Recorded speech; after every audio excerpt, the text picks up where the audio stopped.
I don't know. The Senate's a different gig. That's what I always tell everybody when they get elected to the Senate from the House. I say, just do like the rest of them do. And I said, what's that? And he said, just ignore the American people like y'all been doing for the last couple of 100 years. I think they're a little out of touch. America is wound up pretty tight right now. They had a very decisive victory. I believe the message has been delivered that MAGA Republicans are wanting change. They're wanting to see the government out of their business. They're tired of all this nonsense, and the Senate needs to start doing some activity and stop slowing things down. I think you'll see people primaried if you don't. I agree, because I think that Americans remember the first 2 years of Trump's first term, when he had a trifecta then, and Mitch McConnell and Paul Ryan just would not work with him. They wouldn't work with him to build a border wall. And the Americans had voted for that. And I just don't think they're going to take it, as they were so active in this election cycle. I just don't think American voters are going to take it lying down this time.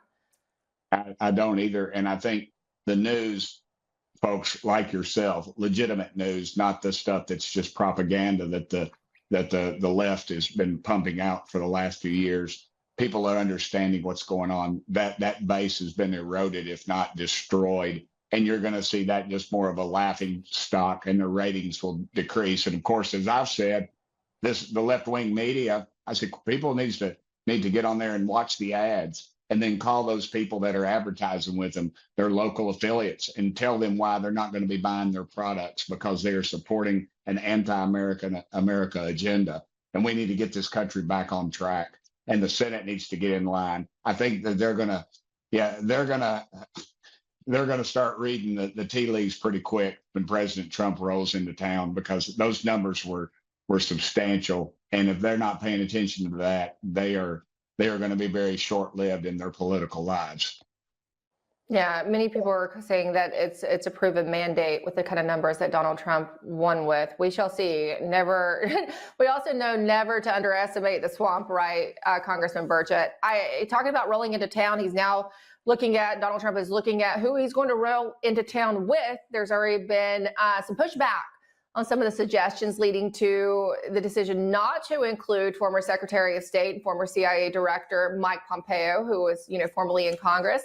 There were at least, according to a quote, 25 people who called the president and said, it's got to be Mike Pompeo, a senior Republican official told the Free Press, and none of it mattered.